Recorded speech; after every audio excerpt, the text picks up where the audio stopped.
Hello everybody, welcome back to another video. I'm in my pajamas because of the theme of the video. Today I'm going to be talking about sleep, how to get to sleep, etc, etc. All the... Oh my god, I've got a big... So maybe I'll title it like how to deal with insomnia. I've not been diagnosed, but I really struggle with sleep, and one time I went to the doctor's because I hadn't slept at all in like 3 days. I just couldn't for the life of me. I would just lie in bed. Been 3 days, I hadn't had a wink of sleep, and he was like, not much I can do for you. Even though I've not been diagnosed, I feel like maybe. But anyway, so this is my tips on how to deal with insomnia, because I've been reading in so many places that loads of people are struggling to sleep in lockdown, but also loads of people have been getting vivid dreams, which I'd say at the beginning of lockdown I kept getting weird dreams, but I don't know. I would say my psychology brain, even though I do like one consumer psychology module, I would say my expertise would say that these vivid dreams are because our brain is not getting enough exercise in the day, so it's exercising in our sleep. Before we get started, don't forget to like, comment and subscribe if you enjoy, because I'm trying to reach 500 subscribers. That's my quarantine goal. First thing I would say is don't go on your phone before bed. I know, ugh, everyone says that, but it's true. And if you're like me and you like don't sleep at all, why would you want something to add to that? I mean, for me, I just want to get to sleep, so I'm going to do absolutely anything to get it. And if that means not being on my phone for an hour, it's going to happen. So first of all, don't go on your phone before you go to bed.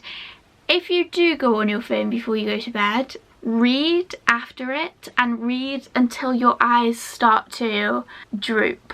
You know what I mean? You know when you're on your phone, your eyes feel really alive? Well, then read a book until your eyes start to like feel less alive.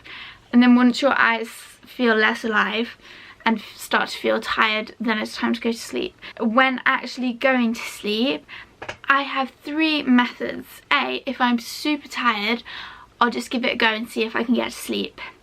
B, if it doesn't seem like I'm gonna fall asleep, I've got 2 things.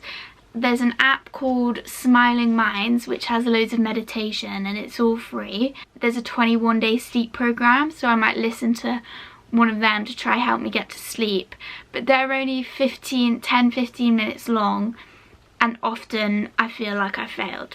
Not feel like I failed, but often they fail. The first time I tried it I fell asleep straight away, but I must have just been really tired, because ever since, not quite the same effect, but it does get me sleepy. The second thing which I've started using now is this thing on Spotify. This guy, it's called Sleep Cove, and it's these meditations and hypnosis. They go on for like 45 minutes and they're really good. I mean, some nights I'm still awake after them, but I'd say I'm not with it after them. Like, I'm still awake, but I'm gonna fall asleep. You know, I'm not like awake. I'm just conscious that they've finished, but so they basically get me to sleep. Another thing I do is I have these sprays that I'll get one of them. This is a sleep spray from This Works pillow spray.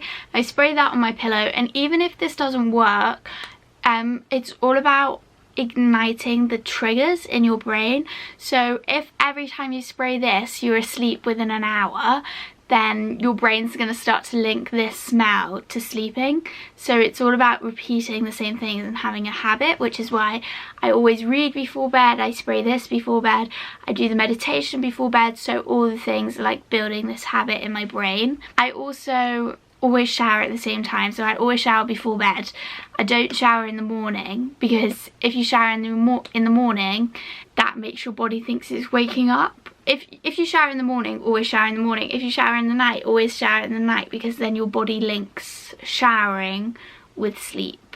Oh, also with like taking medication, check that the medication you take doesn't affect your sleep, because I was on this medication and it makes you really awake and it makes you really fidgety and makes your mind go crazy, and I was always taking it before bed and I was like, hey, why can't I sleep? And then I was like, Maybe I should try to take it in the morning. And also, like, with just regular medication, I take it, if it doesn't affect my sleep, I just take it before bed, so that then my body's like, when we take this, it's time to go to bed. I'd say reading wise, I probably read for about an hour to try to get my eyes to tire out.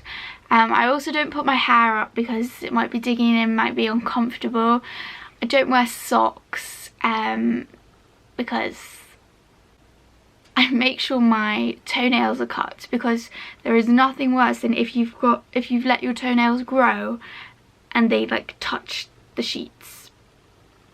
That is horrid. I don't drink too much water before going to bed. I mean, I'm not really a water drinker anyway, and it is good to drink water, but water does wake you up, so you don't want to drink too much before bed. I always go to the toilet right before I go to bed, because then I won't have to get up. I don't think about what time I have to wake up, because if you think about what time you have to wake up, that's all you're going to focus on, rather than thinking about just getting to sleep. You'll be like, oh, but I have to wake up in a minute, I have to wake up in a minute. If my mind is like going crazy, because that's one of the main reasons I struggle with sleep, is because my mind likes to think of all horrible things that will make me not want to get to sleep, like makes me think that suddenly someone's going to sit on my legs or something. That was what I was thinking the other night. I was scared that someone was going to sit on my legs. I don't know who was going to do that, but that was what I was thinking. If your mind's like that and you can't get it to switch off, sometimes I will watch YouTube, just because if you're sat there like terrified someone's going to sit on your legs and there's no hope of getting that out your mind, then you're not going to fall asleep anyway. So sometimes I do give in, just so that I can be at least relaxed, even if I'm not sleeping, but I'm relaxed rather than not sleeping and being really tense. This is rare though, that I'll give up and do that, but if I do give up, I'll watch Brad Mondo, because there's nothing scary about Brad Mondo. There's nothing that's gonna freak you out or trigger you in Brad Mondo. He's what I'll watch if I'm like not gonna get to sleep. But then sometimes if I watch him for long enough, like I'll get sleepy anyway, and then I'll just drift off to sleep. But if I do that, if I'm on my phone when I'm in bed, I probably won't fall asleep till daylight. Like, you've got to weigh up, is it worth it? So only go on your phone if it's absolutely worth it. Or if you're thinking like, oh, I need to tell this person something, I need to tell this person something, and that's going to keep you awake, just quickly tell them and then go back to sleep. Or read a book and do your meditation, then hopefully fall asleep. I try to think that however long I'm on my phone, I'm going to have to counteract it twice the time. So if I'm on my phone for an hour whilst lying in bed, I'll probably have to read for 2 hours for my eyes to quieten down. So that's what you've got to think about. In terms of in the daytime, what you can do to prepare, again, like I say, don't do any of the things that you're trying to associate with sleeping during the day, because you'll confuse your mind. Try not to take naps during the day. This is probably what's made the biggest difference for me, was I always used to say to people, like in school, I remember a teacher was like, do you get enough sleep? And I was like, yeah, I sleep all the time, honestly, that's not a problem. But when I look back, it was the stupidest thing I've ever said, because what I meant was I slept on the bus to school, I slept in my freeze, and I slept on the bus home. I didn't mean I slept during the night. Like, I didn't sleep during the night, so I don't know why. I fall asleep really easily when I'm not supposed to. So taking out naps has probably been the biggest change for me, but it's taken me so long to be able to do that. My doctor told me that waking up at 10 AM was too late to be able to fall asleep comfortably that evening, whereas I thought 10 AM was like a good, like late, so that I'm not falling asleep during the day, but early enough that I would fall asleep the next evening. But he told me that was too late, so I guess you just have to work out for you what's a good time to wake up. I would say between 8 and 10, I'm not going to be falling asleep during the day. If I wake up before that, I'll probably need a nap at some point, and that's not helping us. You want to just keep your sleep for the evening. And another thing I would say is do some exercise during the day, especially during lockdown. I think that's probably one of the main reasons people are struggling to sleep, is you're not invigorated enough during the day. So do some exercise, go for a walk. I'm not saying I'd do them 5k runs, nobody's nominated me, but just go for a walk so that you've done something during the day that your body actually has to be tired from. Find what's a comfortable sleeping temperature for you. For me, I like to sleep in the freezing cold. My radiator doesn't work. My room's freezing, not today because it's a warm day. My radiator doesn't work, and I normally have the vents in my windows open. So like in the winter, or even 2 weeks ago, my room was in the -degrees, and that's just how I like it. In uni, everyone's always like, oh Megan, your room's freezing. But I like a cold room so I can snuggle up in all my bedding, because I'm a hamster. Find out what room temperature works for you. If you're watching something in the day that's making you feel a bit uneasy or scared, I would say don't watch it, even if you feel okay at the time, because that's what happened the other night. Because I saw this thing on YouTube where someone was lying in bed and someone sat on their legs.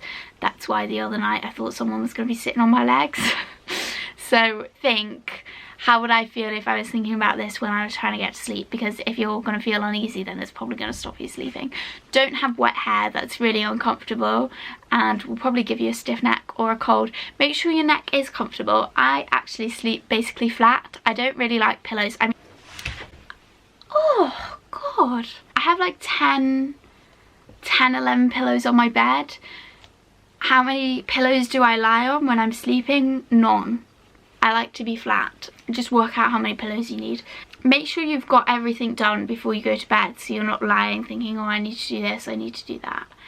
Put things that you have to do every day, say for example your medication or face moisturizer, all that sort of stuff, put by your bed, so that if you do forget it and remember in the middle of the night, you don't have to get up and get it. You can just, main thing, just don't be on your phone. Like, I speak to people and they're like, oh, I really struggle with sleep, and I'm like, oh, same.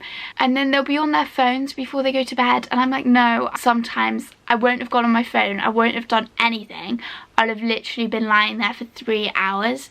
It's only then, when you actually don't do anything and like do everything to try to get to sleep, and that you can say you struggle with sleep. Because if you're just on your phone and then can't get to sleep, that's not struggling with sleep, that's just you've been on your phone, you've done that to yourself. But if you actually like lie there doing nothing and can't sleep, then that's where you could maybe try the meditations or hypnosises or all these things. So yeah, that was not a dig, that was just me saying if you are on your phone before bed, you probably won't have to do any of these other things. Probably the only change you need to make is get off your phone. But if you have tried everything, that's maybe when you need to try these other things I have suggested. That's the end of my video. I hope you enjoyed. If you did, don't forget to like, comment and subscribe. If you did like what you see, remember we've got our 500 subscriber goal, and I'll see you in the next video, and good luck sleeping.